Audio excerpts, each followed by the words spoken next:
రెటిక breaking చూస్తున్నాం. హైదరాబాద్ గాంధీ భవన్లో PCC విస్తృత స్థాయి సమావేశంలో పలు కీలక అంశాలపై చర్చిస్తున్నారు నేతలు. ఏఐసీసీ సూచనతో జీరాంజీ చట్టానికి వ్యతిరేకిస్తూ నిరసనలు ఉద్యమం ఉధృతం చేస్తామన్నారు పీసీసీ చీఫ్ మహేష్ కుమార్ గౌడ్. సంక్రాంతి తరువాత 20 నుంచి 30వ తేదీలో అన్ని గ్రామాల్లో సభలు నిర్వహిస్తామన్నారు. జీరాంజీ చట్టానికి వ్యతిరేకంగా గ్రామ సభలు ఉంటాయన్నారు. సీఎం రేవంత్ రెడ్డి సమక్షంలో బహిరంగ సభలు కూడా ఉంటాయన్నారు. జీరాంజీ చట్టానికి వ్యతిరేకంగా నిరసనగా డీసీసీలు గ్రామ సభలు నిర్వహించాలని ఆదేశించారు. గాంధీ భవన్లో ఇన్ఛార్జ్ మీనాక్షి నటరాజన్ సమక్షంలో పీసీసీ విస్తృత స్థాయి సమావేశం జరుగుతోంది. మీటింగ్కు సీఎం రేవంత్ రెడ్డి, మంత్రులు, పార్టీ ముఖ్య నేతలు పాల్గొన్నారు. నరేగా చట్టంలో గాంధీ పేరు తొలగింపుపై సమావేశంలో ప్రధానంగా చర్చిస్తున్నారు.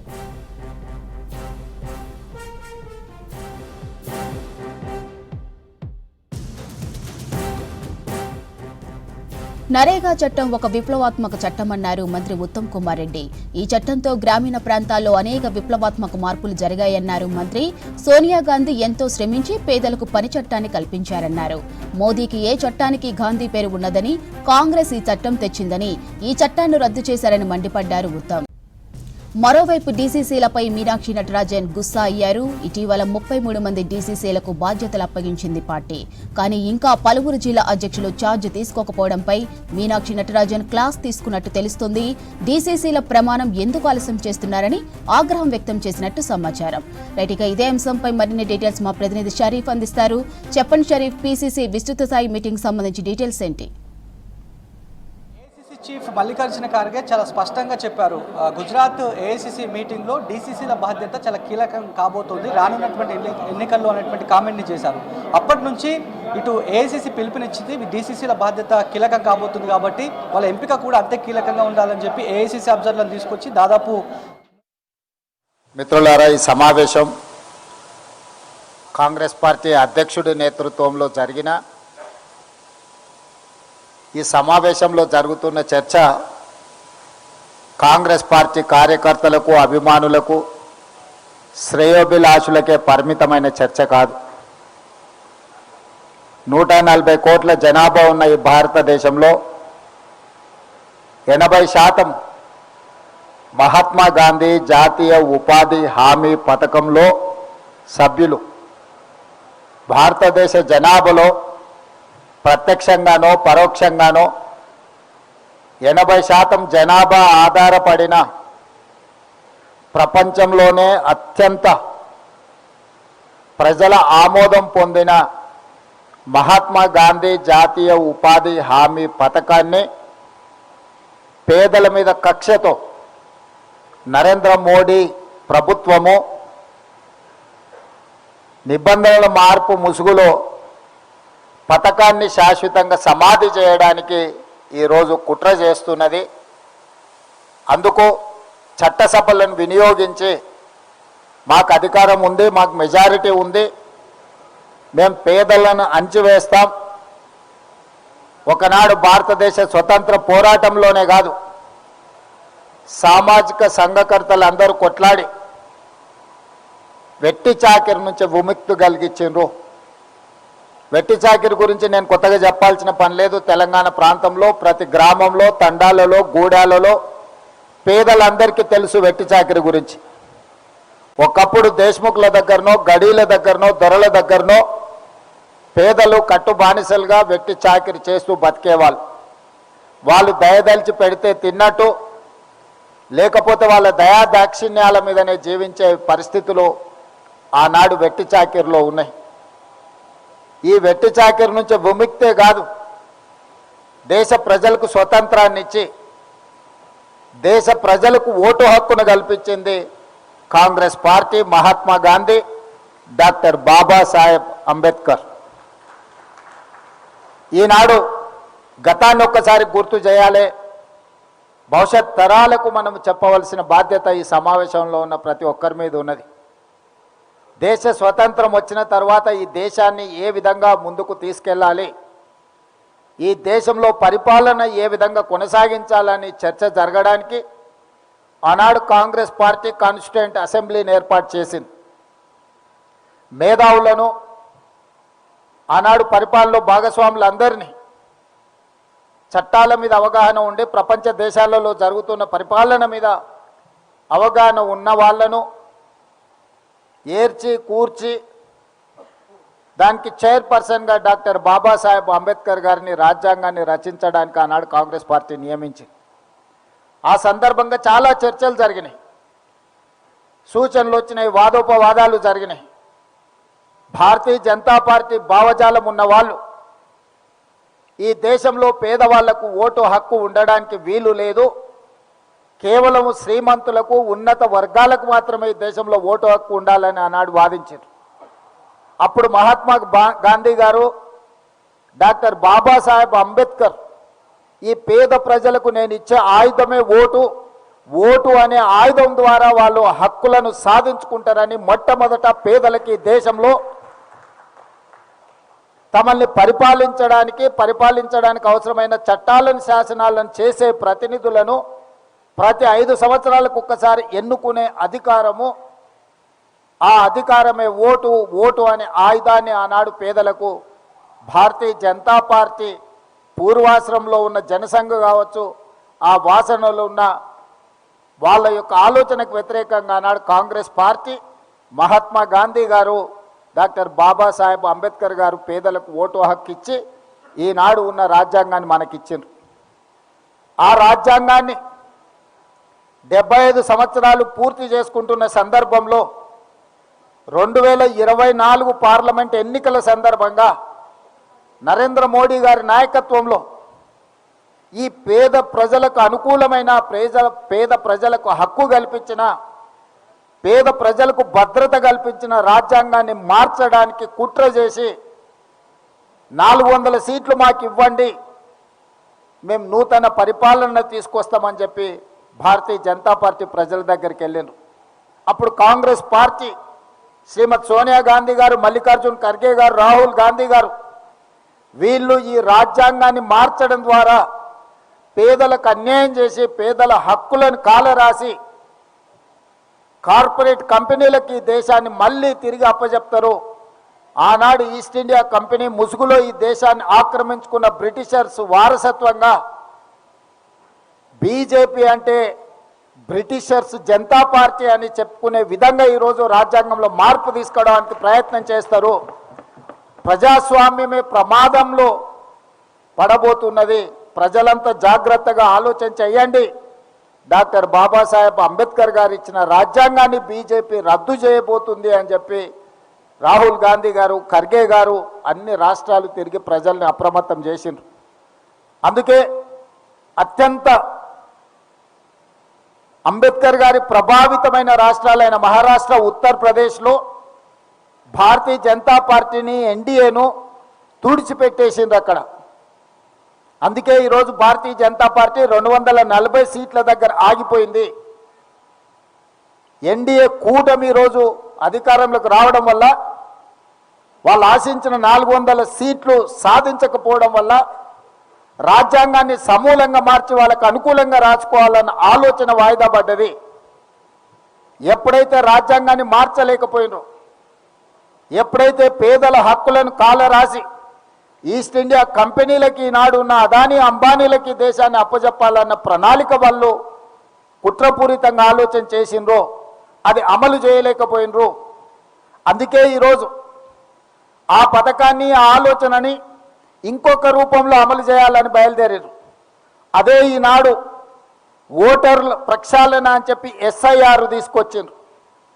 తద్వారా ఈ దేశంలో ఉండే మైనారిటీలు, పేదలు, దళితులు, ఆదివాసీలు, గిరిజనులను, అత్యంత నిరుపేదలను, ముఖ్యంగా నిరుపేదకు, భూమి లేని వానికి, సొంత ఇల్లు లేని వానికి రక్షణ ఓటే.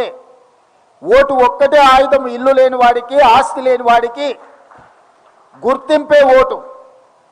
ఇవాళ గుర్తింపును తొలగించాలి, ఓట్లను తీసేయాలని SIR తీసుకొచ్చిండ్రు. ఎప్పుడైతే ఓటు హక్కు తీసేస్తాడో అతని ఆధార్ కార్డు పోతుంది, అతని రేషన్ కార్డు పోతుంది, అతనికి ప్రభుత్వం నుంచి అందే సంక్షేమ పథకాలు రద్దయిపోతాయి.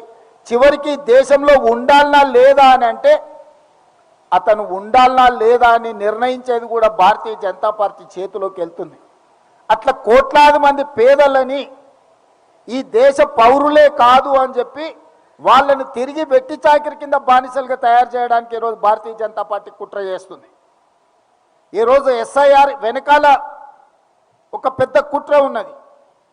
రెండవది, వెట్టి చాకిరి నుంచి రైతు కూలీ సంఘాల పోరాటం వల్ల కూలీ చేసేవాడికి కూలీ నిర్ధారించే కనీస వేతన చట్టాన్ని ఆనాడు ఎంతోమంది పోరాటం చేస్తే కాంగ్రెస్ పార్టీ కూలీలకు కూడా హక్కు కల్పించి కనీస వేతన చట్టాన్ని తీసుకొచ్చి దాన్ని అమలు చేయడానికి ఒక వ్యవస్థను ఏర్పాటు చేసి ఈరోజు కూలీ పనికి కూడా లెక్కగట్టి ఇవ్వాలి, శ్రమ దినాలకు శ్రమ గంటలకు కూడా మీరు వేతనాలు చెల్లించాలని చట్టాన్ని కాంగ్రెస్ పార్టీ తీసుకొచ్చింది. వాళ్ళకు పని దొరకకపోతే పని కల్పించడానికే పని లేని పేదలకు, భూమి లేని పేదలకు, ఇల్లు లేని పేదలకు రక్షణ కల్పించడానికి, ఆహార భద్రత కల్పించడానికి మహాత్మా గాంధీ జాతీయ ఉపాధి హామీ పథకాన్ని తీసుకురావడం ద్వారా పేదల యొక్క ఆత్మగౌరవాన్ని పెంచాలి అని శ్రీమతి సోనియా గాంధీ గారు ఆలోచన చేసి మన్మోహన్ సింగ్ గారు ప్రధానమంత్రిగా ఉన్నప్పుడు ఈ చట్టాన్ని అమలు చేయడం జరిగింది.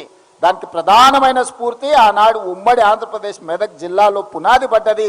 తెలంగాణ మెదక్ జిల్లా నుంచి స్ఫూర్తిని తీసుకొని కొప్పుల రాజు గారు అధికారిగా చట్టాన్ని తయారు చేసి ఈ చట్టాన్ని ఆంధ్రప్రదేశ్ అనంతపూర్లో మొట్టమొదట ప్రధానమంత్రి సోనియా గాంధీ గారు వచ్చి ఈ జాతీయ ఉపాధి హామీ పథకానికి స్ఫూర్తి మనమే, మొట్టమొదటి దేశంలో అమలు చేసింది మనమే.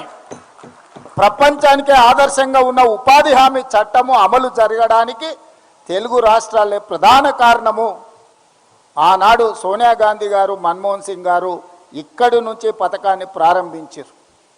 ఈరోజు ఉపాధి హామీ చట్టము అమలు జరిగితే గ్రామీణ ప్రాంతాలలో వలసలు ఆగిపోయినాయి, వెట్టి చాకిరి ఆగిపోయింది, ఆత్మగౌరవం పెరిగింది. పని దినాలకు, పని గంటలకు డిమాండ్ చేసి తీసుకునే పరిస్థితిలో కార్మికులు వచ్చిండ్రు, కూలీలు వచ్చిండ్రు. ఇవాళ అదానీ, అంబానీ లాంటి పెద్ద పెద్ద పారిశ్రామికవేత్తలకు సగ్వకు లేబర్ దొరకడం లేదు. కాబట్టి ఈ జాతీయ ఉపాధి హామీ పథకాన్ని గ్రామాలలో రద్దు చేస్తే మళ్ళీ గ్రామాలలో ఉన్న పేదలు వలసల పేరు మీద పట్టణాలకు తరలి వస్తారు. ఎప్పుడైతే పేదలు పట్టణాలకు వస్తారో అదానీ అంబానీలకు సగ్వకు కూలీలు దొరుకుతారు. తిరిగి మళ్ళీ ఈస్ట్ ఇండియా కంపెనీలకు మనల్ని కట్టు బానిసలుగా చేయడానికి, వెట్టి చాకిరిని అందించడానికి ఈరోజు నరేంద్ర మోడీ గారు జాతీయ ఉపాధి హామీ చట్టాన్ని రూపుమాపే ప్రయత్నం చేస్తుండు. ఇది కార్పొరేట్ కంపెనీలు పన్నిన కుట్ర. ఆ పన్నిన కుట్రను అమలు చేస్తున్నది బీజేపీ, నరేంద్ర మోడీ. ఈ కుట్రను తిప్పికొట్టాల్సిన బాధ్యత ప్రతి పౌరుడి మీద, ప్రతి పేదవాడి మీద ఉన్నది. పేదల ప్రతినిధి అయిన కాంగ్రెస్ పార్టీ కార్యకర్తల మీద ఉన్నదని చెప్పి ఈరోజు మీ అందరికీ నేను విజ్ఞప్తి చేస్తున్నాను. గతంలో వ్యవసాయం మీద కుట్ర చేశారు. రైతు వ్యతిరేక నల్ల చట్టాలను 3 తీసుకొచ్చారు. ఈ దేశంలో వ్యవసాయాన్ని మొత్తాన్ని అదానీ, అంబానీ, అమెజాన్లకు తాకట్టు పెట్టాలని నరేంద్ర మోడీ గారు పార్లమెంట్లో చట్టం తెచ్చారు. ఆనాడు నేను, ఉత్తమ్ కుమార్ రెడ్డి గారు, కోమటిరెడ్డి గారు మన ప్రాంతం నుంచి పార్లమెంట్ సభ్యులం. రాహుల్ గాంధీ గారు స్పష్టంగా నరేంద్ర మోడీకి చెప్పాడు, నువ్వు తెచ్చిన రైతు వ్యతిరేక నల్ల చట్టాలను ఉపసంహరించుకోవడమే కాదు, ఈ జాతికి నీతోని క్షమాపణ చెప్పిస్తా, అప్పటి వరకు మేము పోరాటం చేస్తామని రాహుల్ గాంధీ చెప్పిండ్రు. అది నిజమైంది. రైతు వ్యతిరేక నల్ల చట్టాలను తెచ్చిన నరేంద్ర మోడీ చట్టాలను ఉపసంహరించుకోవడమే కాకుండా ఈ జాతికి క్షమాపణ చెప్పించిండు రాహుల్ గాంధీ నరేంద్ర మోడీ గారి చేత. ఇది మన నాయకుడు సాధించిన విజయం రైతుల కోసం. ఈరోజు కూడా రైతు కూలీల కోసం ఏదైతే రైతు వ్యతిరేక చట్టం తీసుకొచ్చిండో నరేంద్ర మోడీ, విబీజీ, రామ్జీ, అందులోనే గందరగోళం ఉంది. వికసిత్ భారత్ ఎక్కడున్నది? ఇందులో సంక్షోభ భారత్ను సృష్టిస్తున్నావు. పేదలను వెట్టి చాకిరి బానిసలుగా చేయడానికి నువ్వు చట్టాన్ని తెస్తున్నావు నరేంద్ర మోడీ గారు.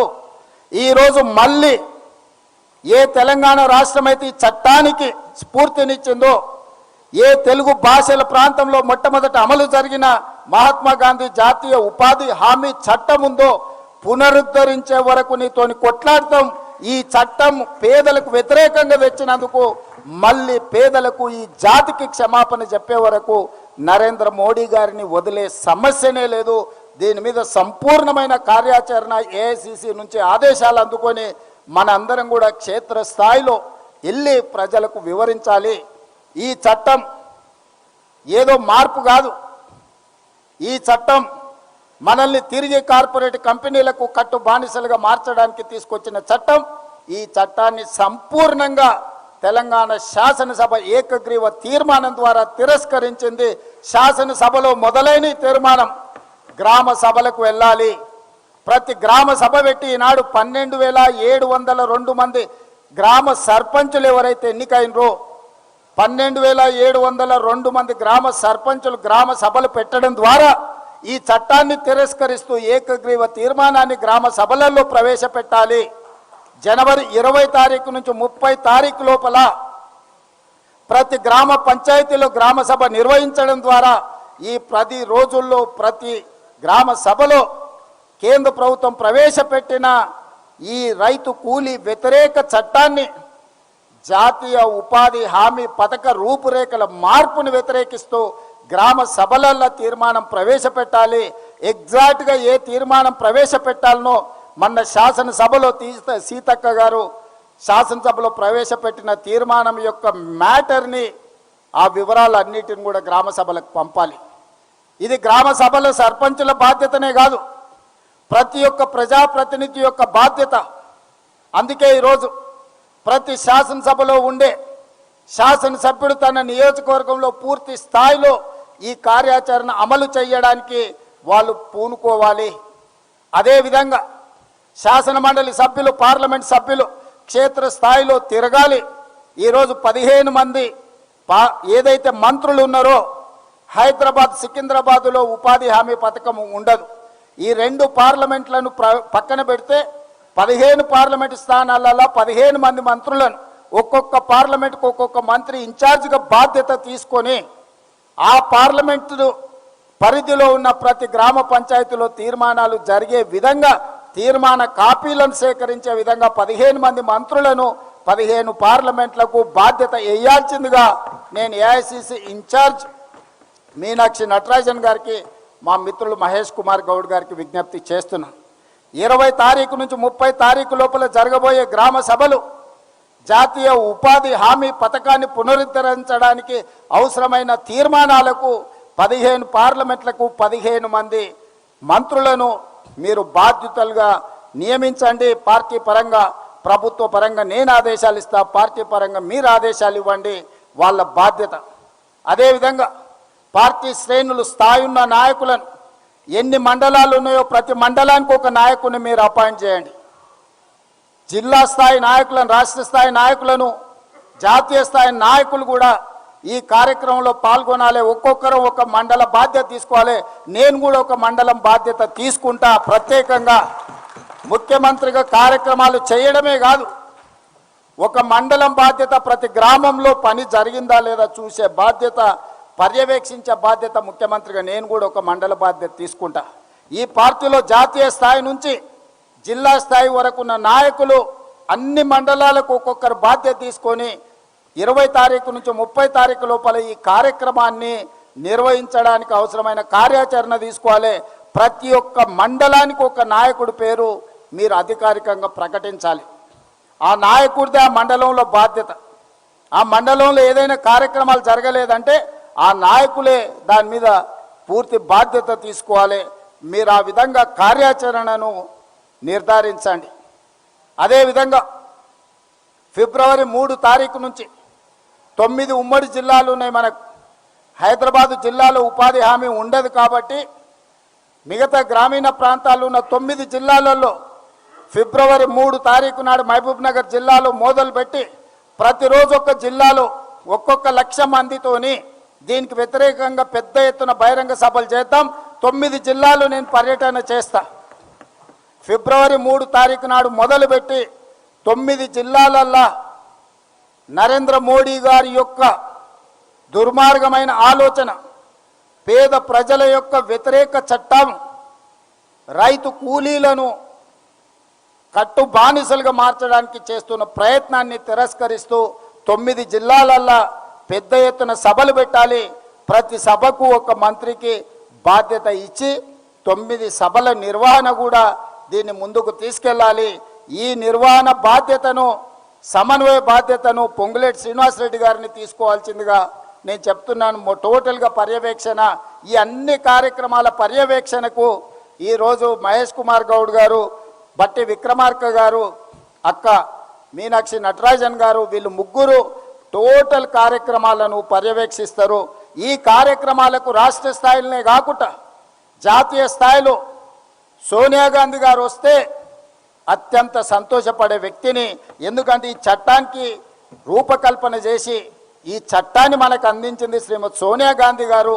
వారు ఒక కార్యక్రమంలో ఎక్కడైనా పాల్గొనే విధంగా, ముఖ్యంగా ఈ ఉపాధి హామీ చట్టాన్ని రాష్ట్రంలో అమలు చేస్తున్నది ఆ శాఖ పంచాయతీరాజ్ సీతక్క గారు.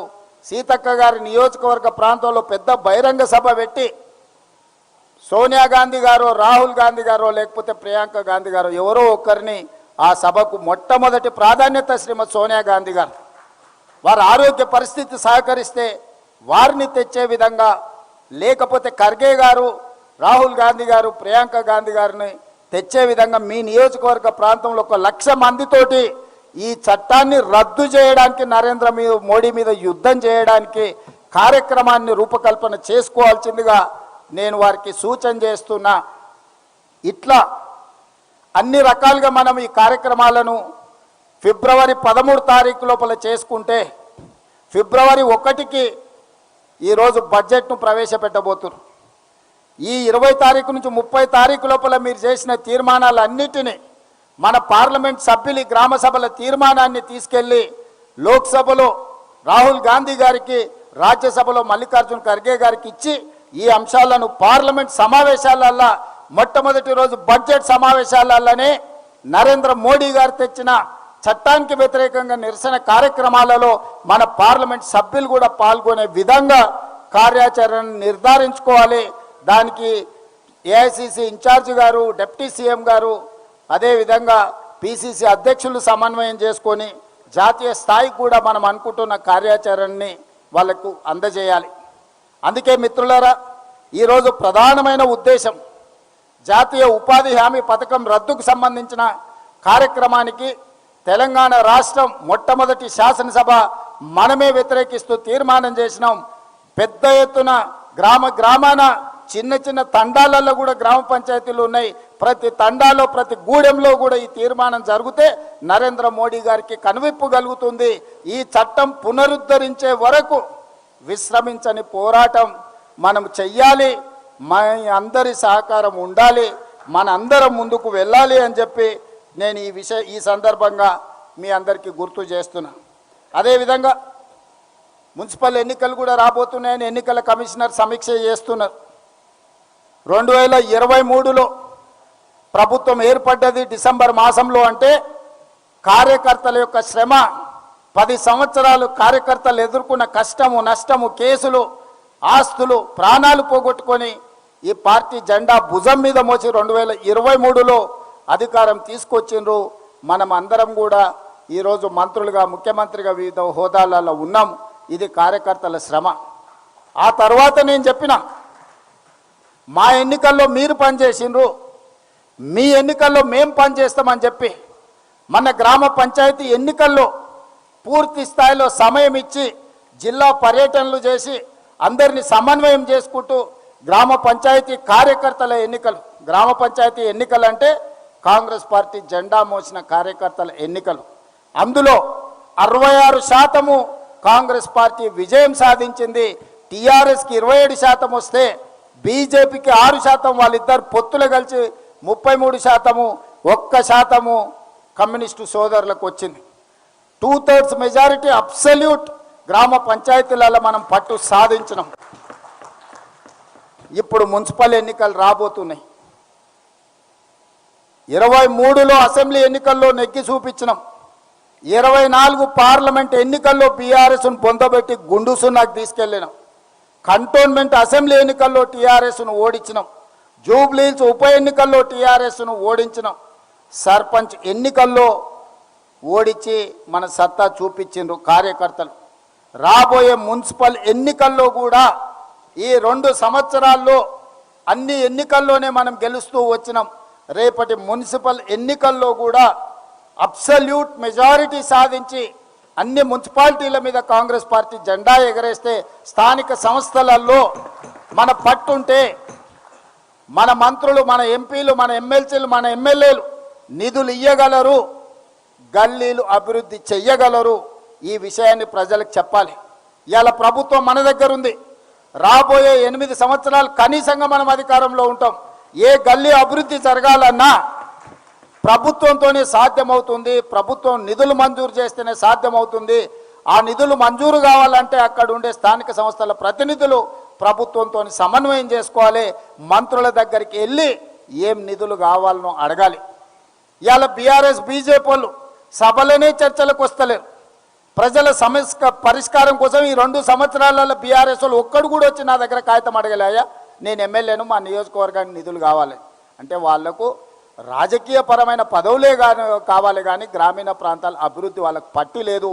అందుకే పట్టణ ప్రాంతాలలో ఉన్న పేదలు కూడా ఈరోజు ప్రభుత్వంతో సమన్వయం చేసుకోగలిగిన వాళ్ళను కౌన్సిలర్లుగా, కార్పొరేటర్లుగా, మేయర్లుగా, మున్సిపల్ చైర్పర్సన్గా ఎన్నుకుంటే వాళ్ళు ప్రభుత్వంతో సమన్వయం చేసుకొని ఆ ప్రాంతాలను అభివృద్ధి చేసుకుంటారు. కాబట్టి ఈ విషయాలన్నిటిని కూడా మీరు ప్రజలకు వివరించాల్సిన అవసరం ఉన్నది. ప్రజలకు వివరిస్తే ప్రజలు మంచి మనసుతో మనల్ని ఆశీర్వదిస్తారు. మనం కష్టపడుతున్న కష్టాన్ని ప్రజలు చూస్తున్నారు. కష్టం ఎప్పుడు వృధా కాదు, కష్టపడ్డోడు ఎప్పుడు నష్టపోడు. నేను ఒకే ఒక్క మాట చెప్పదలుచుకుని ఇవ్వాలి. ఈ వేదిక మీద ఉన్న చాలామంది మంత్రులు తాతలు ముత్తాతల నుంచి వచ్చిన వారసత్వం కాదు. సీతక్క లాంటి వాళ్ళు చిన్న చిన్న గూడాల నుంచి వచ్చిన వాళ్ళు కష్టపడ్డారు, నిబద్ధతతో ఉన్నారు, పార్టీ లైన్లో పనిచేసిందంటే ఈరోజు మంత్రిగా ఈ హోదా వచ్చింది. ఈరోజు ఎన్నో గొప్ప పనులు.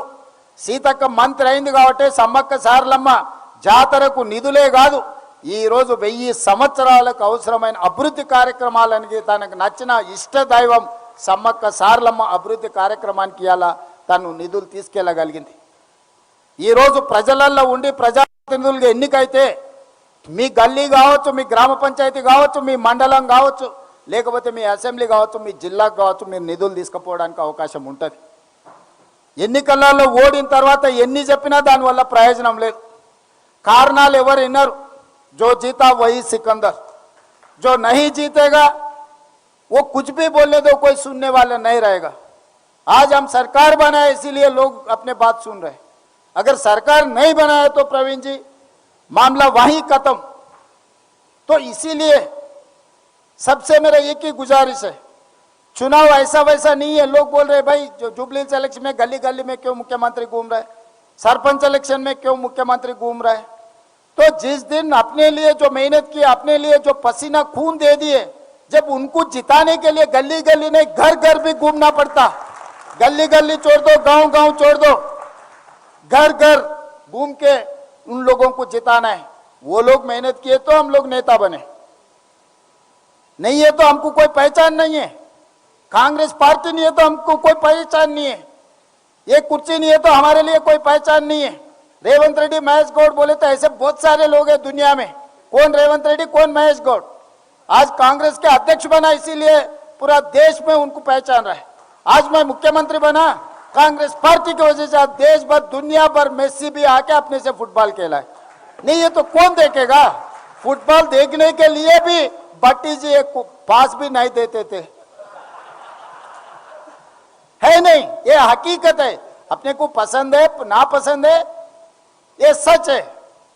आप लोगों से भी मेरा एक ही गुजारिश है, जीतने के लिए काम नहीं किए तो आपका भी कोई पहचान नहीं है. गांधी भवन में कांग्रेस पार्टी के ऑफिस में जो मेरे को पसंद नहीं है, जब तक आप बोलना है बोल दो, टिकट किसको देना, किसको जिताना है.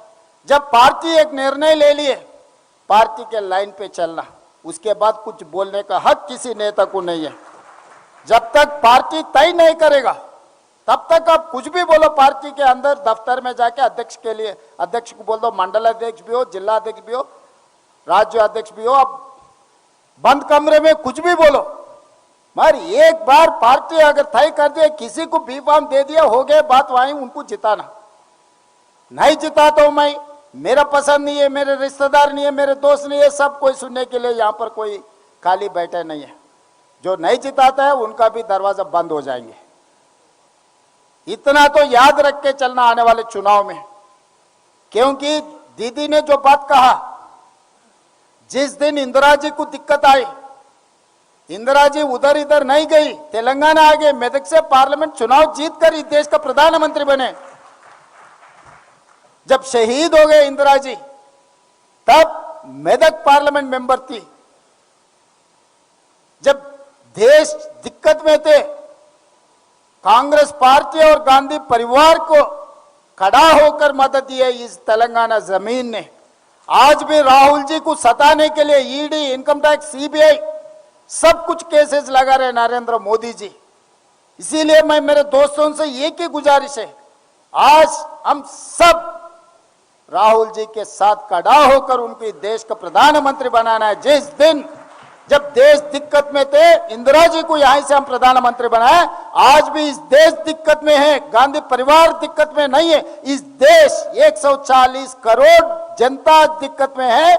इस मौके पे राहुल जी का नेतृत्व इस देश के लिए बहुत जरूरी है। उनको प्रधानमंत्री बनाने का जिम्मेदारी तेलंगाना से हम लोग उठाना, मैं तैयार हूं वो जिम्मेदारी उठाने के लिए। आप लोग सब तैयार है तो ये आवाज राहुल गांधी जी तक पहुंचाना। मोदी जी को पता होना, आज पूरा तेलंगाना खड़ा होकर 4 करोड़ जनता राहुल जी के साथ इस लड़ाई में शामिल होने वाला है।